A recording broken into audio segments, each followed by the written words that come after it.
러시아의 유명한 소설가가 쓴 책이 있는데요. 여러분, 제가 이 책 제목을 말씀드리면 이 소설가가 누군지 아마 쉽게 짐작을 하실 것입니다. 사람은 무엇으로 사는가, 또는 인간은 무엇으로 사는가라고 하는 책을 쓴 작가가 있는데, 바로 그 유명한 톨스토이라고 하는 작가입니다.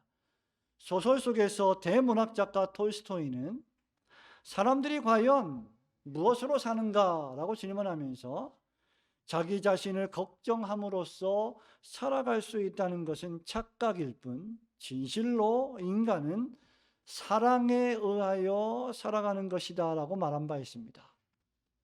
톨스토이에 따르면 사람은 자기 자신의 그 욕망을 채울 때 완성되지 않고, 인간이 완성되는 것은 그 욕망을 떼어내고, 그 욕심을 떼어내고 그 마음에 사랑을 채우는 것으로 완성된다라고 합니다. 이것을 성경적으로 표현하자면, 자기만을 사랑하는 이기적인 사랑을 떼어내고 우리 그리스도인들이 이타적인 사랑의 자세를 구현할 때 비로소 사람은 완성될 수 있다라고 말할 수 있을 것입니다. 그렇다고 하면 저는 이 톨스토이의 이 동일한 질문을 조금 다르게 이렇게 말할 수 있을 것입니다. 그리스도인은 무엇으로 사는가? 예수님을 믿는, 예수님을 따르는 제자들은 무엇으로 사는가가 바로 그것입니다. 오늘 우리가 읽은 하나님의 말씀은 사도 바울의 인생관, 아니 바울의 신앙관이 고스란히 묘사되어 있습니다. 바울의 소명, 바울이 해야 될 사명, 바울의 직분, 바울이 감당해야 될 수많은 일들, 그리고 그 일을 하는 목적, 그리고 그 일들을 하는 방법까지 자세하게 이 짧은 말씀 속에 기록되어 있습니다. 여러분, 이 말씀을 여러분을 위한 말씀이다, 여러분 자신을 위한 말씀이다 라고 생각하면서 이 말씀에 나는, 24절에 나는, 이 나는 이라는 단어를 여러분의 이름을 넣고 한번 읽어 보시기를 바랍니다. 이 세상에 살아가는 사람들은 누구든지 자신의 삶을 삽니다. 누가 대신 나의 삶을 살아주지 않습니다. 내가 나의 삶을 살아갑니다. 누구도 대신하여 살지 않습니다. 어떤 사람은 그래서 돈을 목적하며 악착같이 돈을 벌기 위하여 살아가고, 또 어떤 사람은 권력을 쟁취하기 위하여 살아갑니다. 또 다른 사람은 유명해지는 그런 인기를 위하여 살아갑니다. 누군가는 인생이 뭐냐, 그저 즐기고 즐기는 것뿐이다 라고 말하면서 쾌락을 위해 살거나, 또한 어떤 사람은 또 아무 생각 없이 하루하루를 보내고 살아가기도 합니다. 그렇다면 그리스도인들은, 오늘 예배에 나오신 우리 모든 성도님들은 어떻게 살아가야 하겠습니까? 특히 예수님을 믿고 따르는, 예수님 때문에 숨쉬고 예수님 때문에 먹고 예수님 때문에 살아가고 예수님 때문에 호흡하는 모든 우리 그리스도인들, 특별히 제자들은 무엇으로 살아가야 할까요? 오늘 하나님 말씀을 통해서 크게 두 가지를 생각해 보려고 합니다. 첫 번째로, 제자들은, 예수님을 믿는 신자들은 그리스도의 남은 고난을 자신의 육체에 채우는 것으로 살아가는 사람들입니다. 한번 따라해 보실까요? 그리스도의 남은 고난을 내 몸에 채웁니다. 여러분, 이게 신자의 삶입니다. 24절과 25절 말씀을 우리 함께 다시 읽어봅니다. 시작. 나는 이제 너희를 위하여 받는 괴로움을 기뻐하고 그리스도의 남은 고난을 그의 몸된 교회를 위하여 내 육체에 채우노라. 내가 교회의 일꾼 된 것은 하나님이 너희를 위하여 내게 주신 직분을 따라 하나님의 말씀을 이루려 함이니라. 아멘. 여러분, 사도 바울은요 24절에서 그리스도의 남은 고난을 그의 몸된 교회를 위하여 자신의 육체에, 즉 자신의 몸에 채운다고 말했습니다. 여러분, 이 말씀은 대표적으로 오해되고 있는 말씀 가운데 하나입니다. 우리는 이 말씀을 그리스도께서 무언가 남겨놓으신 완성하지 못한 고난이 있는 것처럼 생각해서는 결코 안 됩니다. 또는 그리스도의 고난받으심과 십자가의 죽으심이 완전하지 못해서 우리가 예수님 대신 그 남겨놓은 고난을 채워야 한다라고 잘못 해석해서도 결코 안 됩니다. 그리스도의 남은 고난이 무엇을 의미하는지는 이미 24절 자체에 잘 나와 있습니다. 우리가 성경을 주의 깊게 읽으면 성경이 성경을 해석해 줍니다. 이것은 개역주의 성경 해석학의 가장 중요한 원리입니다. 여러분, 그것은 그리스도의 고난이 무엇인가 부족해서 우리가 그것을 보충한다는 의미가 아닙니다.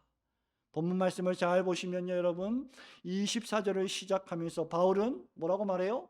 첫째로, 내가 이제 너희를 위하여 받는 괴로움이다 라고 말합니다.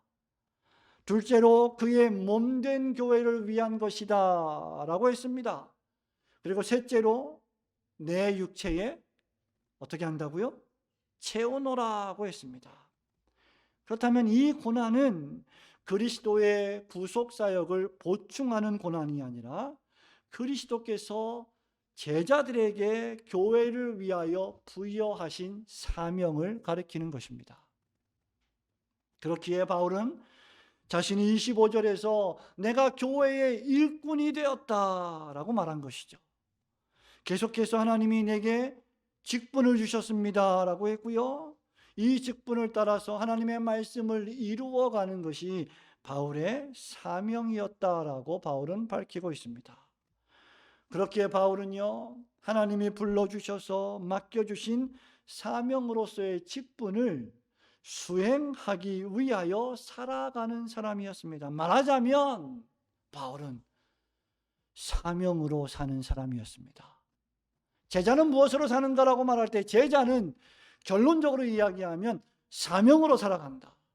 그리스도인은 무엇으로 사는가라고 말할 때 그리스도인은 사명으로 사는 사람들이다 라고 말할 수 있는 것입니다.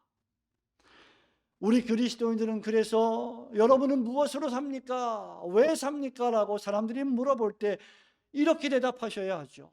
우리는 하나님 주신 사명으로 살아갑니다. 믿으시기를 주님의 이름으로 축원합니다. 여러분, 제가 얼마 전에 한국의 대표적인 기독교 방송인 CTS 기독교 방송의 대표 프로그램인 한국교회를 논하다 편에 출연한 바가 있습니다. 이날 대담의 주제는 목회자의 이중직이었습니다. 목회자가 생활이 안 되기 때문에 다른 직업을 가질 수밖에 없는 현실에 처해 있습니다. 그래서 50명 미만의 교회 안에 50명 미만의 성도의 약 400개 교회, 400개 교회가 50명 미만의 교인들을 가지고 있는 400개 교회의 목사들을 조사를 했는데요, 목회 데이터 연구소의 조사에 따르면 그 400명 가운데 무려 200명 정도, 즉 50% 정도가 목사직 외에 세속 직업을 가지는 이중직을 경험한 바가 있다고 했습니다. 그러나 목사가 이중직을 갖게 될 때 따르는 위험과 우려 등도 만만치 않게 있습니다. 이날 저는 목회자의 소명과 사명, 교회와 성도들의 목회자에 대한 생활비의 책무, 이런 것들을 강조하면서 특별히 목회자는 어떤 핍박과 고난이 와도 인내하며 복음을 전하고 교회의 화평과 선교를 도모하는 자임을 확신하며 모두 다 사명감으로 어려운 시대와 환경을 극복하자고 마지막 당부를 하면서 생중계를 마친 바가 있습니다. 성도 여러분, 이것은 목사가 목사 안수를 받을 때 하나님과 사람 앞에 선서하는 서약의 내용이기도 합니다. 어떤 핍박과 고난이 온다 할지라도 인내하며 복음을 전하는 자, 그가 바로 목사입니다. 그 고난과 핍박에는 물질적인, 경제적인 고난도 포함되어 있습니다. 물론 교회는 목회자가 복음 전파 사역, 설교 사역, 선교 사역에 전무할 수 있도록 충분한 생활비 책정을 위해 노력해야 합니다. 그럼에도 불구하고 목회자는 언제든지 고난과 어려움을 예상하고 그것을 인내로 견딜 수 있는 기본적인 자세를 견지하고 있어야 합니다. 왜냐하면 목회자는 사도 바울과 같이 그리스도의 남은 고난을 자신의 육체에 채우는 사명자이기 때문입니다. 여러분, 이것이 어떻게 목회자만의 문제이겠습니까? 이 말씀은 바울이 초기 교회 골로새 교인들에게 쓴 편지입니다. 바울뿐만 아니라 교회의 모든 일꾼된 자들에게 공통적으로 주신 말씀입니다. 모든 교회의 일꾼된 자들은 목사와 더불어 사명자들이요, 그들은 모두 다 한 명도 예외가 없이 그리스도의 남은 고난을 자신의 육체에 채우는 사람들이다라고 할 수 있는 것이죠.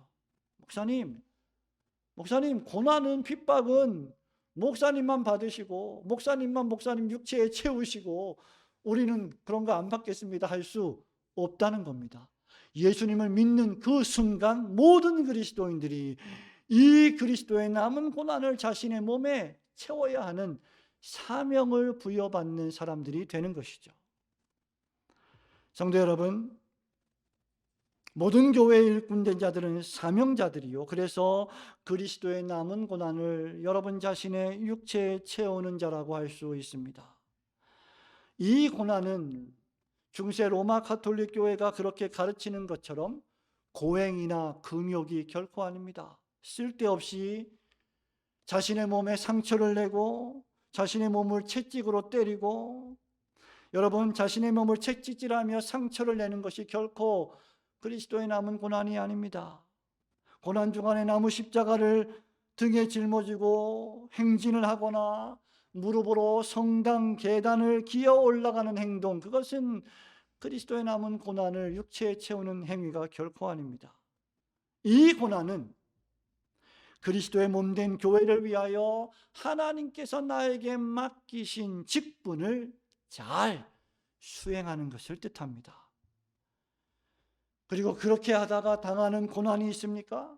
그렇게 하다가 당하는 어려움이 있습니까? 정신적인 고통입니까? 물질적인 어려움입니까? 관계의 어려움입니까? 고난입니까? 핍박입니까? 그런 모든 것들을 인내하며 기쁨으로 견디는 것, 그것이 그리스도의 남은 고난을 신자의 몸에 채우는 삶입니다.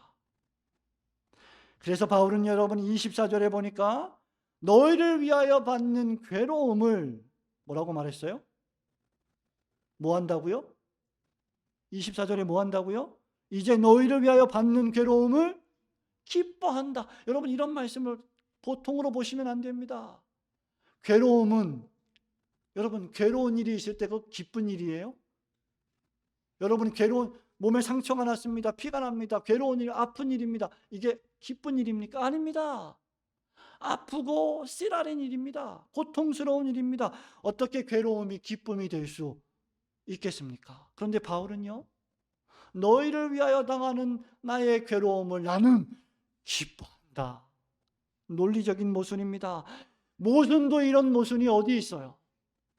그런데 여러분, 예수를 믿으면, 그리스도의 제자가 되면, 적어도 목사가 되면, 적어도 장로, 집사, 권사가 되면, 직분자들이 되면 적어도 이 괴로움을, 이 어려움을, 이 압박감을 기뻐할 수 있는 존재가 되는 것입니다. 그래서 고난이 올 때 이상한 것 당하는 것처럼 이상히 여기지 않고 오히려 그것을 하나님께 영광 돌리는 귀한 기회로 기뻐하며 기쁘게 맞이하는 것이죠. 그래서 이것이 복음의 비밀이 되는 것입니다. 누구든지 예수님을 믿고 그분을 온전히 의지하면 27절 말씀처럼 신자 안에 계신 그리스도 예수께서 신자에게 영광의 소망이 되시는 것입니다. 여러분, 이것은 신자만이 가지고 있는 비밀입니다. 성도 여러분, 이 비밀을 어떻게 우리가 알게 됩니까?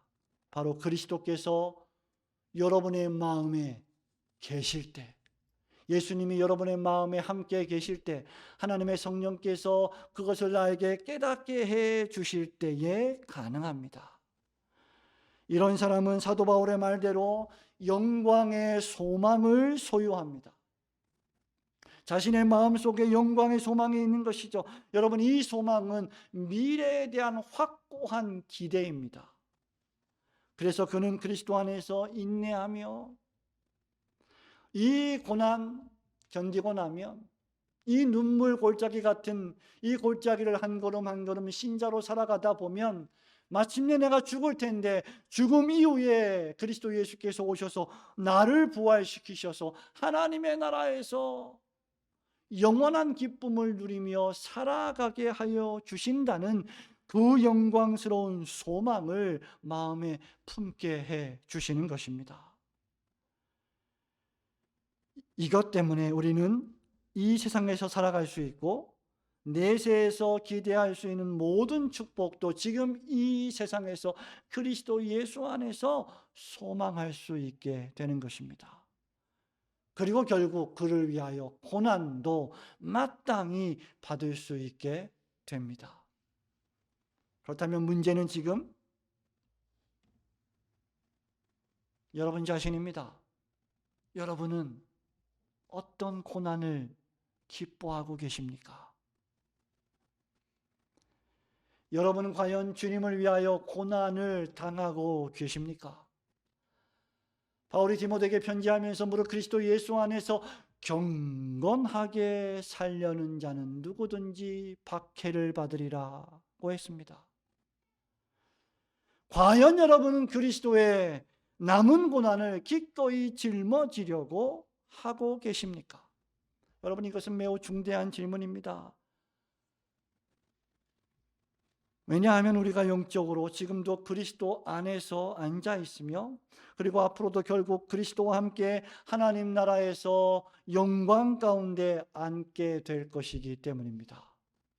이 세상에서 복음을 위하여, 그리스도의 몸된 교회를 위하여, 하나님의 나라를 위하여 고난을 당해본 적이 한 번도 없는 사람은 결코 하나님 나라에서의 영광의 소망을 미리 느끼지 못할 것이기 때문입니다.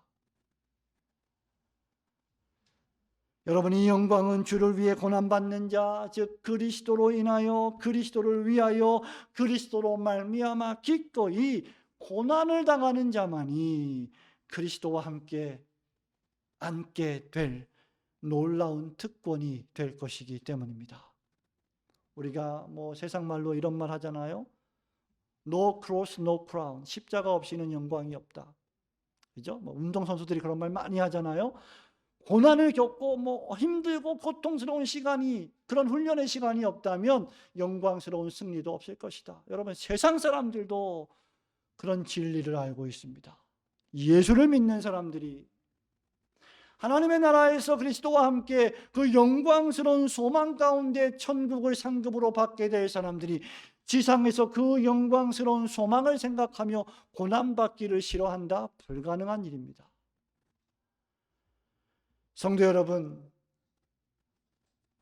여러분에게는 이 영광의 소망이 여러분 마음에 있습니까? 여러분은 여러분 마음 안에 있는 영광의 소망으로 그리스도의 남은 고난을 교회를 위하여 여러분 육체에 채우고 계십니까? 그렇다면, 여러분이 그렇게 살고 있다면 여러분의 삶의 중심이 항상 교회에 있고 복음에 있고 그리스도 예수께 있고 하나님 나라에 있다면, 여러분의 삶의 중심이 하나님이요 성경이요 교회라면 여러분은 진정 사명으로 살아가는 그리스도의 제자들입니다. 오직 우리 안에 계신 그리스도를 굳게 믿는 믿음으로 오늘도 내일도 모레도 주님 오실 때까지 그리스도의 남은 고난을 교회를 위하여 여러분 육체에 채우시는 참된 제자들이 되시기를 주님의 이름으로 축원합니다. 두 번째로, 성도를 완전히 세우는 사명. 제자는 무엇으로 사는가? 신자는 무엇으로 사는가라고 물을 때 신자는, 제자는 성도를, 다른 성도를 완전히 세워가는 사명으로 살아가는 사람들이다 라는 것입니다. 첫 번째는 그리스도의 남은 고난을 채우는 것이요, 두 번째는 그 구체적인 방법이 무엇이냐라고 할 때 내 옆에 있는 다른 성도들을 그리스도께서 원하시는 완전한 사람으로 세워가기 위하여 하는 나의 모든 활동들, 그것이 제자로 살아가는 방식이다 라는 것입니다. 여러분 28절 29절 말씀을 함께 읽겠습니다. 시작.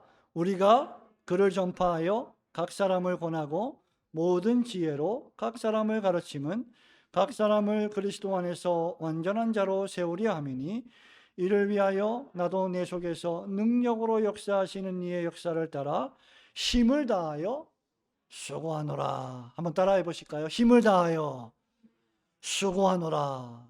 아멘. 예, 수고하려면 힘을 다해야 되겠죠. 사도 바울은 그리스도의 남은 고난을 교회를 위하여 자신의 육체에 채우는 것이 자신의 사명임을 잘 알고 있었습니다. 28절부터는 그 그리스도의 남은 고난을 채우는 방법에 관한 것입니다. 어떻게 그리스도의 남은 고난을 채울 것이냐? 그리스도의 남은 고난을 자신의 육체에 채우는 삶은 추상적인 게 아니에요. 막연한 게 아닙니다. 무슨 철학적인 게 아닙니다. 이상한 사상이 아닙니다. 여러분, 그것은 여러분 스스로 주 예수 그리스도의 복음을 전파하는 것입니다. 성도의 삶의 비밀, 여러분 안에 있는, 여러분 마음 안에 있는 영광스러운 소망, 여러분의 영원한 신랑 되신 그리스도 예수, 죄인들의 구세주가 되시는 예수 그리스도라고 하는 그 공개된 비밀을 사람들에게 전함으로 성도들이 온전한 자로 서도록 돕는 일이었습니다. 바울은 하나님이 자신을 불러주신 그 소명이 무엇인지 확실히 알았고요, 하나님이 자신에게 맡겨주신 사명이 무엇인지 알았고, 그 사명을 감당할 원동력, 힘의 원천이 무엇인지도 잘 알고 있었고, 결국 그는 그 사명을 충성스럽게 감당하는 일꾼이 되었습니다. 여러분, 지난 10년, 20년, 30년 동안의 한국교회의 여러 가지 문제 가운데 하나는 이러한 하나님이 세우시는 사명자들, 하나님의 소명, 하나님의 사명, 목사, 장로, 집사, 권사라고 하는 직분이 무엇을 의미하는지 전혀 알지 못하고 목사, 장로, 집사, 권사를 세우는 일에 있었습니다. 왜 목사가 되고 장로가 되고 집사가 되고 권사가 되는지 그 이유도 모르고, 그가 하는 직무의 내용도 모르고, 무엇을 위하여 직분자가 되는지 전혀 모르고 직분을 받기 때문에 그리스도의 제자로 살아내기가 어려워지는 것이죠. 여러분, 사도 바울은 자신이 하나님이 불러주신 사람이다, 하나님이 맡겨주신 사명을 감당하는 사람이다, 하나님이 그 감당할 힘도 주신다, 그래서 나는 충성스럽게 그 일을 감당하는 교회의 일꾼이다, 이 인식으로 온통 가득 찼던 사람입니다.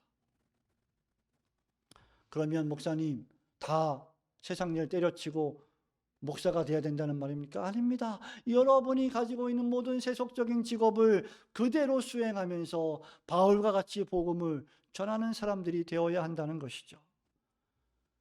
교회를 세우고 교회 안에 있는 성도 각 사람을 그리스도 안에서 완전히 세우기 위하여 바울이 한 일은 크게 4가지입니다.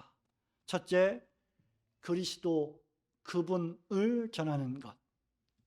예수 그리스도만을 전하는 것. 둘째, 각 사람을 한 사람 한 사람 뭐 하는 것이죠? 권하는 것. 세 번째, 모든 지혜로 각 사람 한 사람을 각기 가르치는 것. 그리고 마지막으로 이 일들을 위하여 힘을 다하여 수고하는 것이었습니다. 성도 여러분, 여기 각 사람을 완전한 자로 세우려 한다고 할 때 이 완전한 자는요, 완벽한 사람을 의미하지 않습니다. 완벽한 사람은 세상에 존재하지 않습니다. 예수님을 믿어도 여러분이 즉각적으로 완벽해지지 않습니다. 예수님을 믿는다고 해서 성격이 완전히 100% 바뀌지 않습니다. 예수님을 믿는다고 해서 단번에 무슨 성자가 되거나 인격이 고매해지지 않습니다. 서서히 변화되어 가고 거룩해지는 것이죠.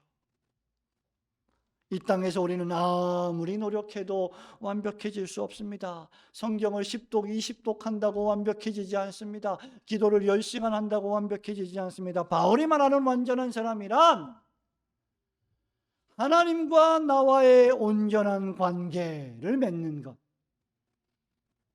예수님을 믿음으로 말미암아 변화받은 삶, 그리고 계속해서 변화되려고 하는 죄와의 싸움, 분투, 하나님의 뜻을 받들어 세상과 다르게 살아가려고 애쓰는 사람을 가르칩니다. 그 사람이 본문에 말하는 완전한 사람입니다. 그렇게 이런 삶을 가리켜 바울은 28절에서 그리스도 안에서 완전한 자이다라고 말한 것입니다. 그냥 완전한 자가 아니라 어디 안에서, 누구 안에서? 그리스도 안에서 완전한 자다. 나는 불완전하지만, 나는 부족하지만, 나는 문제가 많지만, 나는 교만하지만, 내가 그리스도 안에 있으면 그분이 나를 겸손하게 하시고, 그분이 나를 완전하게 하시고, 그분이 나를 강하게 하시고, 그분이 나에게 용기를 주셔서 그리스도의 남은 고난을 채우게 하신다는 것입니다. 그래서 사도는 부지런히 예수 그리스도를 전한 것입니다. 여러분, 이것은 매우 중요해요. 여러분, 많은 목사들이요, 많은 설교자들이 예수님을 전하지 않습니다. 자기 자신을 전합니다. 예수님을 앞세워서 자기 자신을 말합니다. 자기를 자랑합니다. 자기를 높입니다. 그런 사람들이 거짓 선지자들입니다. 심지어 바울은 자기 자신을 믿지도 않았습니다. 바울은 처음부터 끝까지 주 예수 그리스도만을 전했습니다. 고린도전서 1장 23절에서 유대인은 기적이나 이적을 추구했지요. 헬라인은 지혜와 철학을 논했습니다. 그때 바울은 십자가에 못 박히신 그리스도만을 전했습니다. 계속해서 바울은 고린도전서 2장 2절에서 심지어 예수 그리스도와 그분의 십자가에 못 박히심 외에는 아무것도 알지 않기로 내가 작정했다라고까지 말했습니다. 바울에게 전부는 예수님이셨습니다. 우리를 온전케 하시는 분이 바로 예수 그리스도이시기 때문입니다. 오직 그리스도만이 우리 죄를 없이 하시고 우리를 의롭다 하시며 구원하실 수 있으시기 때문입니다. 오직 예수 그리스도만이 우리의 죽음을 영원한 생명으로 바꾸시기 때문입니다. 그렇기에 예수 그리스도가 없는 자는 살았으나 죽은 자입니다. 예수님이 요한복음에서 말씀하셨죠. 아들이 있는 자에게는 영생이 있고 아들이 없는 자에게는 영벌이 있으리라. 둘째로 바울은 각 사람을 권했습니다. 여기 권하다는 것은요, 충고하다, 조언하다, 위로하다, 격려하다, 용기를 갖는 모든 것을 뜻합니다. 예수 그리스도를 믿으세요, 믿고 의지하며 사세요라고 말할 뿐 아니라 계속해서 권해야 합니다. 왜 그럴까요? 여러분, 우리가 한번 예수 믿으세요라고 전하면 되고 예수님을 믿고 의지하며 사세요라고 한 번만 전하면 되지 왜 계속 전해야 할까? 왜 계속 권해야 할까? 왜냐하면 사람들이 연약한 존재이기 때문입니다. 우리 인간이란 존재가 죄인이고 연약하기에 너무너무 쉽게 낙심하는 사람들이기 때문입니다. 목사도 장로도 집사도 권사도 여러분, 상황에 따라, 환경에 따라 너무나 연약하게 낙심하는 존재들입니다. 세상의 영향을 받기 쉽기 때문입니다. 그렇기 때문에 세상을 보며 사람을 보지 않고 하나님을 보며 예수님을 의지하며 말씀과 기도로 힘을 얻으세요. 끊임없이 옆에서 도와주어야 합니다. 믿음이 강하고 지혜로우며 성품이 따뜻한 사역자들의 권면은 교회와 성도들에게 얼마나 든든한 힘과 위로가 됩니까? 각 사람을 권하는 것은 각 사람을 낙심시키고 쓰러뜨리려는 것이 아니라 온전히 세우기 위함입니다. 성도님 많이 힘드시죠? 힘내세요. 그리스도 예수께서 힘을 주실 것입니다. 우리 함께 기도하십시다. 우리 주님께서 해결해 주실 것입니다. 이 고난 때문에 우리는 더욱더 주님의 나라에 빨리 가게 될 것입니다. 성도 여러분 힘을 내세요 라고 우리는 계속해서 각 사람을 권하는 것입니다. 사단 마귀는요, 불화살을 쏘아서 신자를 낙심시키려 합니다. 남편 때문에 낙심하고, 아내 때문에 낙심하고, 자식들 때문에 낙심하고, 부모 때문에 낙심하게 만듭니다. 질병 때문에 낙심하게 만들고, 사업의 어려움 때문에, 경제적인 문제 때문에 낙심하게 만듭니다. 관계의 어려움 때문에 낙심하게 만듭니다. 그러나 그리스도의 제자는 언제든지 걱정하지 마세요. 주님이 우리 안에 계십니다. 각 사람을 세우기 위하여 권면하는 사람입니다. 여러분 1월 달에 우리 교회의 추천 도서가 뭔지 기억하십니까? 걱정 조금, 기도 많이. 예. 터키 속담에 걱정한다고 걱정이 없어지면 걱정이 없겠네. 예? 그런 속담이 있습니다. 걱정한다고 걱정은 사라지지 않아요. 하등에 쓸데없는 것이 사실은 걱정입니다. 그러나 우리는 걱정하는 존재이죠. 그러나 우리에게는 우리를 위로하시는 성령님이 계시고, 말할 수 없는 탄식으로 우리가 기도하지 않을 때조차, 기도하지 못할 때조차 날 위하여, 여러분을 위하여 기도하시는 성령님이 계시고, 우리의 생명의 주인이신 그리스도께서 우리의 영혼과 마음을 주장하고 계십니다. 세 번째, 바울은 각 사람을 가르쳤습니다.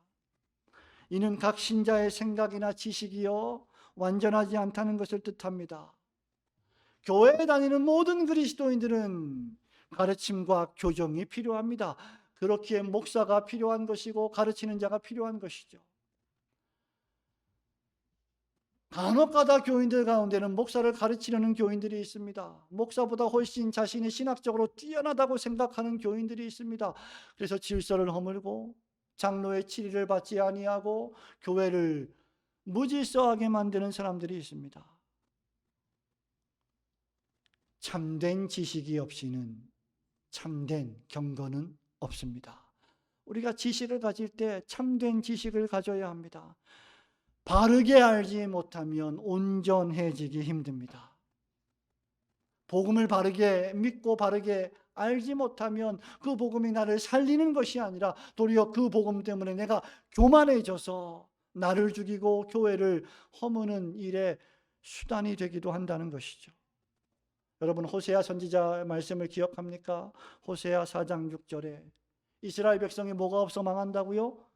내 백성이 지식이 없어 망하는도다 라고 탄식했습니다. 지혜의 대왕 솔로몬, 우리가 오늘 오후 예배에 잠언 27장을 통해서 신자가 지혜를 만나면이란 제목으로 말씀을 드릴 텐데, 잠언 10장 21절에서 미련한 자는 지식이 없어 죽는다라고 했습니다. 바르게 믿으려면 바르게 배워야 합니다. 바르게 사역하려면 바르게 배워야 합니다. 그래서 우리 신학생들이 대학을 졸업하고 신학교에 가서 3년 동안 신학 수업을 받고 강도사 고시를 보고 강도사가 돼서 교회에서 또 1년, 2년 동안 담임 목사 휘하에서 목회 수련을 받으면서 계속하여 교정을 받고 계속하여 훈련을 받는 것이 아닙니까? 그렇게 여러분 신자는 끊임없이 배우고 또 배우는 사람이어야 합니다. 여러분 이것은 초대교회의 특징이기도 했죠. 사도행전 2장 42절 여러분 다 아시죠? 다 외우시죠? 한번 외워볼까요? 시작. 저희가 다 외우시는데 갑자기 물어보니까 저희가 사도의 가르침을 받아 떡을 떼며 교제하며 날마다 성전에 모이기를 힘쓰고 오로지 기도하기에 힘쓰니라. 여기서 제일 먼저 오는 것이 무엇입니까? 저희가 사도의 가르침을 받아. 성도 여러분, 교회 성도들은 말씀을 배우는 사람들입니다. 마지막으로 사도는 이 일을 위해서 29절에 보니까 힘을 다하여 수고한다고 말했습니다. 예수 그리스도의 복음을 전하고 각 사람에게 그리스도를 온전히 믿으라고 권하며 각 사람에게 바른 교리를 가르치는 일은 수고로운 일입니다. 여러분, 여기 성경 말씀에 교회를 가르치고 교회 전체에게 권하고 그렇게 기록하지 않았어요. 어떻게 말했습니까? 각 사람을 권하고 각 사람을 가르치며. 여러분, 사역자들은 전체 교회를 향하여 말씀을 전하고 말씀을 가르치기도 하지만 때때로 개인에게 말씀을 가르치기도 하고 소그룹에게 말씀을 가르치기도 하고 일련의 제자들에게 말씀을 가르치기도 합니다. 개인적으로 권면하고 개인적으로 말씀을 때를 얻든지 못 얻든지 항상 힘쓰며 가르치는 사람이 목회자입니다. 마찬가지로 그리스도인들도 할 수만 있으면 때를 얻든지 못 얻든지 항상 동료 성도들을 권하고 용기를 북돋아주며 함께 하나님의 말씀을 읽고 공부하고 배우는 사람이어야 합니다. 구역으로 모이고 지역으로 모이고 전도회로 모여서 함께 기도하고 말씀을 배우는 일들을 힘써야 할 이유가 여기에 있습니다. 이 일을 다 하려면 어떻게 해야 하겠습니까? 힘을 다해야 합니다. 힘을 다하여 수고해야 합니다. 여러분이 이렇게 주일날 안락한 예배당에 와서 따뜻하게 예배를 드리는 것은 누군가의 준비와 힘을 다한 수고가 있기 때문에 가능한 것입니다. 여러분, 적어도 그 정도를 생각할 줄 아는 성숙한 신자들이 되셔야 합니다. 이 일을 감당할 때 고난도 당합니다. 핍박도 당합니다. 경제적 어려움도 당하게 됩니다. 그럼에도 바울은 핑계하지 않았습니다. 힘을 다해 수고했습니다. 언제든지 복음 전파 사명을 받은 제자들은 맡은 사역에 최선을 다하여 임하는 것입니다. 적어도 목회자는, 중직자들은 나의 상황과 형편이 어떠하든지 맡겨진 주의 일에 최선을 다하여 빈틈없이 사역하려고 하는 기본적인 자세를 갖추어야 한다는 것이죠.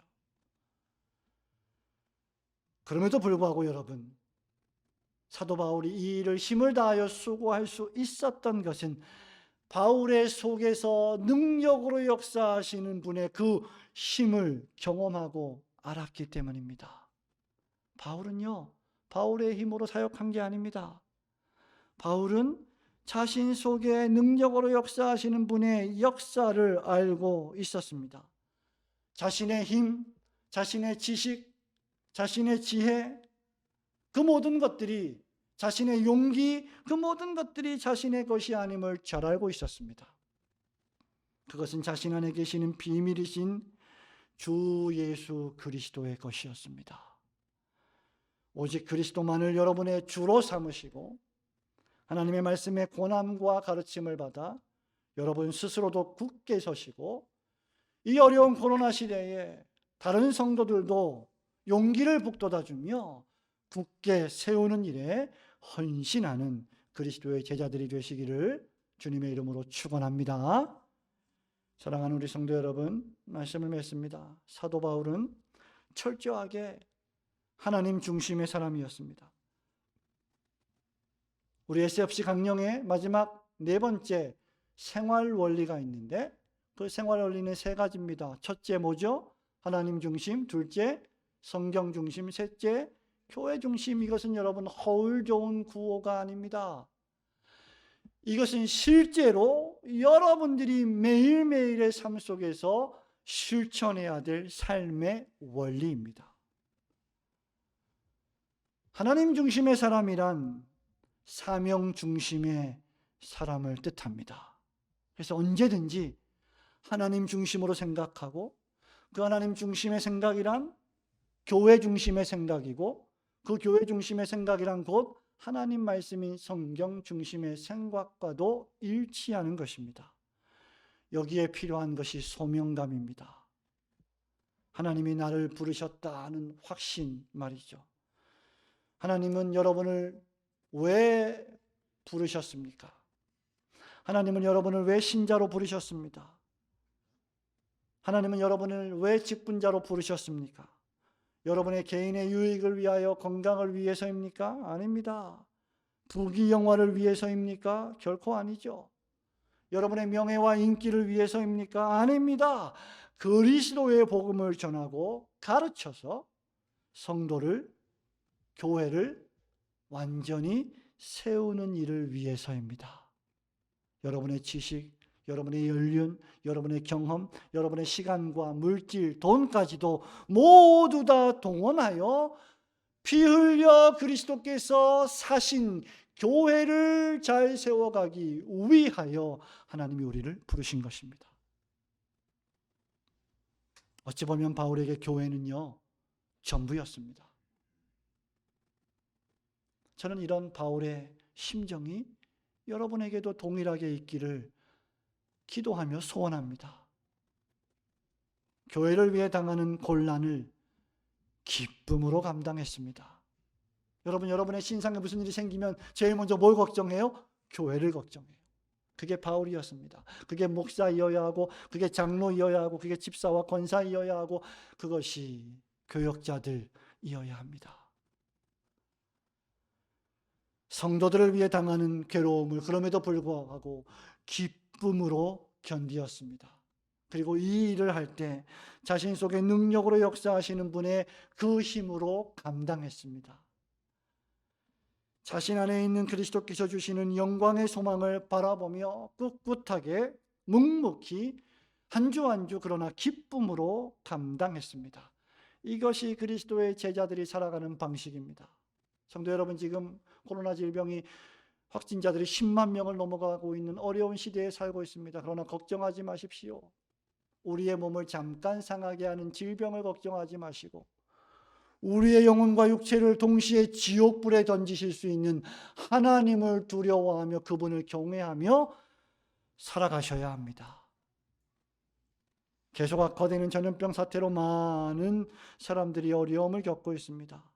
교회와 성도들도 예외는 아닙니다. 그러나 우리의 상황이 어떠하든지 우리는 그리스도의 남은 고난을 우리의 육체에 채우며 성도들을 완전히 세우는 자로 살아가는 존재들임을 깨달으시고 어려운 시기에 더욱 믿음에 거하고 터 위에 굳게 서서 복음의 영광스러운 소망에서 흔들리지 않는 올고든 교회 성도들이 되시기를 주님의 이름으로 축원합니다. 아멘.